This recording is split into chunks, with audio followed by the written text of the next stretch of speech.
What is up, scoopers, and welcome back to Sheer and Scoop. Get ready to have your minds blown because the news cycle is absolutely on fire today, and we've got the hottest takes, the deepest dives, and the most exclusive updates right here, right now. We're talking about seismic shifts, unexpected turns, and revelations that will have you glued to your screens. The pace is relentless, the stories are massive, and if you're not here, you're missing out on the conversations everyone will be having tomorrow. Don't blink, don't breathe, just get ready for a rapid-fire rundown of everything you need to know. Let's dive in. First up, we're heading back into the wild, unpredictable world of the DC universe, where a beloved character might just be the key to a director's massive cinematic apology. Get ready for some serious avian action and a look at how one feathered friend is making amends for on-screen mayhem. Then, we're shifting gears to uncover the frustrating realities behind the long-awaited introductions of two major superhero entities. Find out why these iconic characters are facing such tough hurdles in their journey to the big screen and what it means for the future of the DCU. Next, prepare for a bombshell as we confirm the canon status of a fan-favorite film from the previous DC era, but with a twist. Get the inside scoop on the retcons and revelations that are bridging the gap between the old and new universes. And finally, we're dissecting a director's philosophy on character creation, specifically why he's rejecting the perfect female badass trope. Discover the powerful reasons behind embracing flaws and what it means for authentic storytelling. Stick around, hit that like button, subscribe to Sheer and Scoop, and ring that notification bell so you never miss an update. An avian apology. In the ever-evolving landscape of cinematic universes, James Gunn, the mastermind behind revitalizing DC's on-screen presence, seems to be extending an olive branch, or perhaps a feather, to the avian community. Following a period where his films, particularly The Suicide Squad, featured a notable amount of bird-related peril, so much so that Gunn himself addressed fan concerns about a potential anti-bird sentiment, a new development suggests a significant course correction. Season 2 of Peacemaker is introducing a deeply endearing bald eagle named Eagly, who serves as the loyal sidekick to John Cena's titular character. This beloved digital creation isn't just a visual spectacle. Eagly is presented as a character with genuine affection and a crucial role in the narrative embodying Gunn's apparent desire to make amends for past on-screen transgressions against feathered friends. The context for this apology stems from the graphic and often brutal depictions of birds in Gunn's previous work. In The Suicide Squad, audiences witness the demise of a bird through a rather unfortunate encounter with a projectile early in the film. Later, a flock of beautiful tropical birds met a fiery end when their aviary was destroyed. These moments, while serving the film's narrative, were impactful enough to prompt Gunn to publicly clarify that he does not, in fact, harbor a hatred for birds. Peacemaker, Season 2, appears to be Gunn's more proactive approach to showcasing his appreciation for the animal kingdom, specifically its avian members. The episode, titled "A Man is Only as Good as His Bird," sees Eagly taking center stage in a surprisingly violent and effective action sequence. During an infiltration of Peacemaker's home by ARGUS agents, led by Tim Meadows' character Langston Fleury, Eagly unleashes a torrent of fury. Despite being a lone eagle facing a squad of armed operatives, Eagly proves to be a formidable force. The narrative details his brutal efficiency, describing him as plucking eyes and slashing throats, engaging in a level of carnage that echoes the more intense moments of Gunn's Suicide Squad era, but this time, it's on the side of the heroes.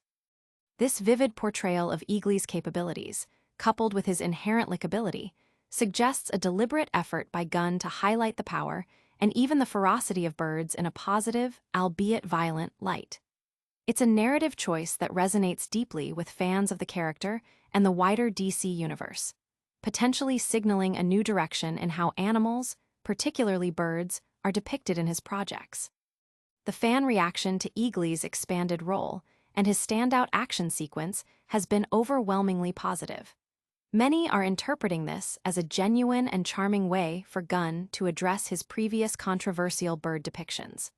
Ornithologists and bird enthusiasts, who might have been put off by the earlier scenes, are finding a renewed appreciation for the character. The success of this approach highlights Gunn's knack for creating compelling characters, even non-human ones, and his ability to use his platform to playfully engage with fan feedback. But is this avian embrace a sign of a broader shift in how Gunn is approaching his DC projects? Stay tuned as we reveal which other fan-favorite DC characters might be making a surprising return under his new vision. DCU integration challenges for authority and Static Shock. Fans eagerly awaiting the cinematic introductions of the Authority and Static Shock into James Gunn's revamped DC universe are facing continued uncertainty, as the DC Studios co-CEO has offered a candid, albeit discouraging, update on the status of these highly anticipated projects.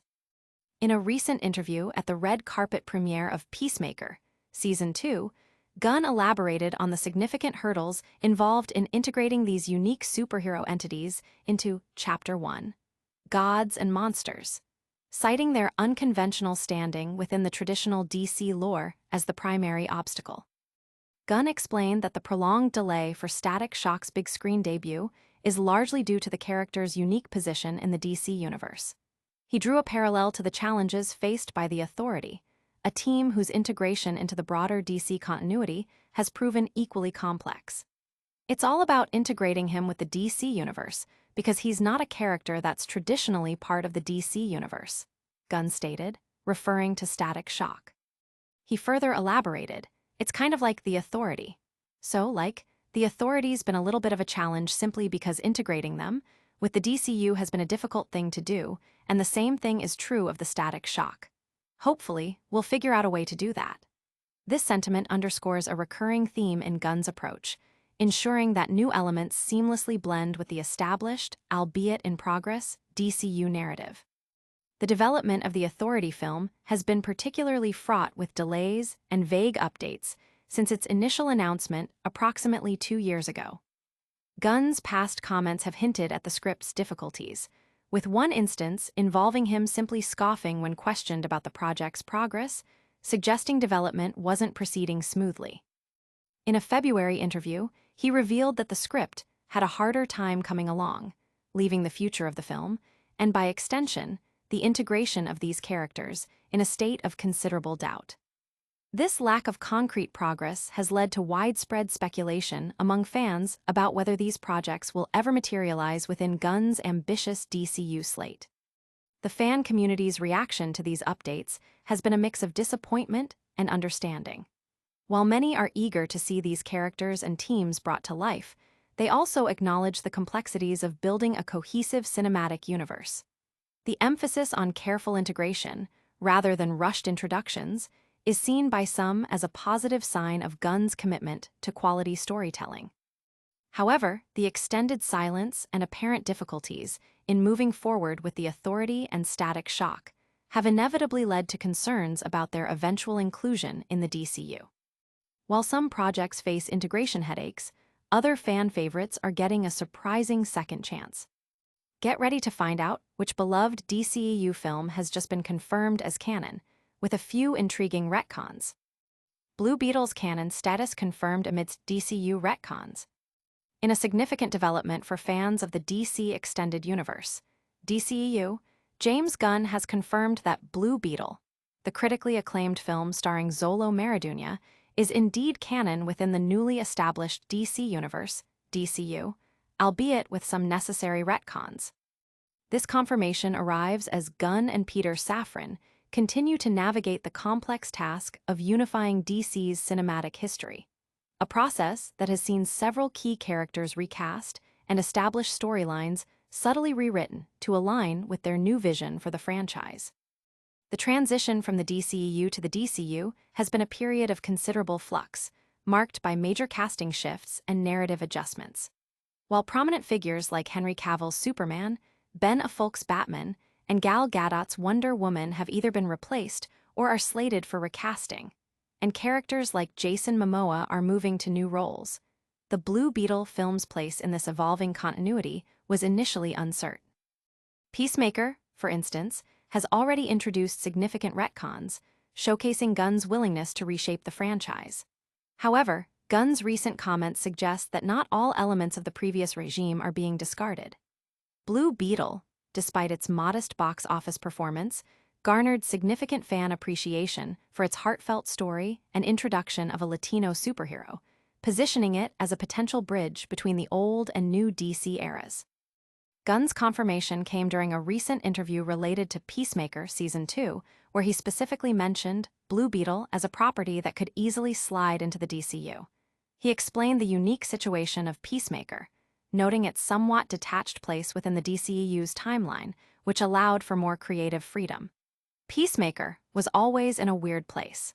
People say he was part of the DCEU, but he wasn't really. He was a part of this in-between universe of DC when there was nobody really making sure everything was connected, and at a time when they were going to rewrite everything with The Flash. We were able to do whatever we wanted with Peacemaker, and we had that brash Season 1 ending, which I loved. It was one of my favorite things in the whole season, but it just didn't fit in with the DCU. And Peacemaker, there's hardly anything that you need to change for him to slide very easily into the DCU. Same with Blue Beetle, they just fit in very nicely. But maybe we have to retcon a couple of things, but this was the big one. This statement indicates that while the core of Blue Beetle aligns well with the DCU's direction, minor adjustments will be made to ensure seamless integration. The implications of this announcement are substantial for the Blue Beetle fanbase, offering a glimmer of hope for the character's future within the DCU. While it doesn't guarantee a sequel or the return of the original cast and crew, it validates the film's significance and suggests that Jamie Reyes could very well play a role in upcoming DC projects. Fans have expressed excitement over the possibility, seeing it as a positive sign for a franchise that, despite its potential, suffered from the turbulent production and release environment at Warner Bros. This move by Gunn signals a strategic approach to leveraging existing popular elements while forging a new, cohesive narrative path for DC. This strategic inclusion of past successes highlights a broader philosophy shaping Gunn's DCU. We'll dive into his views on character development and why he's steering clear of a certain popular trope. James Gunn rejects perfect, female badass trope for authentic characters. James Gunn, the driving force behind the new DC universe, has articulated his creative philosophy regarding the portrayal of female characters, expressing a distinct preference for complexity and flaws over the often stereotypical, perfect, female badass. In a recent discussion on Peacemaker, the official podcast, Gunn, alongside Peacemaker actor Jennifer Holland, delved into the nuances of character development and why embracing imperfections is crucial for creating truly compelling figures. Holland commented on the limited range of roles often offered to actresses, noting the tendency for female characters to be either overly villainous or saccharine sweet, with a lack of dimensional depth. Gunn agreed, emphasizing his belief that characters, regardless of gender, are fundamentally people with shared similarities. They're all people, Gunn stated. There are differences between the sexes, obviously, but we're way more alike than different. He recalled his early experiences in Hollywood, where female characters were frequently depicted as flawless. As time progressed, the archetype of the female badass emerged, but Gunn found this iteration equally problematic if it lacked personality. I also fucking didn't necessarily like that because they weren't badasses like Star-Lord's a badass or Deadpool's a badass. They didn't have personalities. They were still perfect badasses. So, being able to allow flaws in those characters was, to me, the coolest thing you could do. This perspective underscores his commitment to crafting characters that resonate with authenticity, mirroring real-life complexities. Gunn's approach is evident in his past projects, from the Guardians of the Galaxy franchise to his video game, Lollipop Chainsaw, where he consistently subverts traditional tropes. Characters like Harcourt in Peacemaker and Gamora in Guardians of the Galaxy exemplify his aim to create multi-dimensional female leads. He also recently praised John Cena's performance in Peacemaker, highlighting how Cena was able to break down his character's macho facade, even to the point of emotional vulnerability. I said, I think you're going to break down crying. I just was absolutely not prepared for John, who just instantly has tears rushing down his face and breaks down into sobs. And I went, Wow, this guy has gotten so much better over the past 2 years as an actor, Gunn shared. This anecdote further illustrates his appreciation for actors who can imbue characters with genuine emotion and vulnerability, traits he believes are essential for a character's appeal. The fan reception to Gunn's character-driven approach has been largely positive, with many appreciating the depth and relatability of his creations. The rejection of shallow archetypes in favor of flawed, humanistic characters fosters a stronger connection with the audience. This philosophy not only enriches the narrative, but also contributes to the overall appeal of the DCU, promising a slate of films and series populated by characters viewers can invest in on a deeper level. This focus on authentic character portrayal is a cornerstone of Gunn's vision for the DCU. We've covered a lot of ground today, but we'll be back with a rapid-fire recap of all the top stories and your essential calls to action. All right, Scoopers, that's a wrap on another explosive episode. We've seen Eagly making amends in Peacemaker, Season 2, learned about the hurdles facing the Authority and Static Shock, confirmed Blue Beetle is canon with retcons, and discovered James Gunn's philosophy on creating flawed, relatable characters. Don't forget to smash that like button if you enjoyed this update, subscribe to Sheeran Scoop for all your daily dose of entertainment news, and ring that notification bell so you never miss a beat. Let us know your thoughts on these stories in the comments below, and make sure to follow us on all our social media channels for even more exclusive content. We'll see you next time.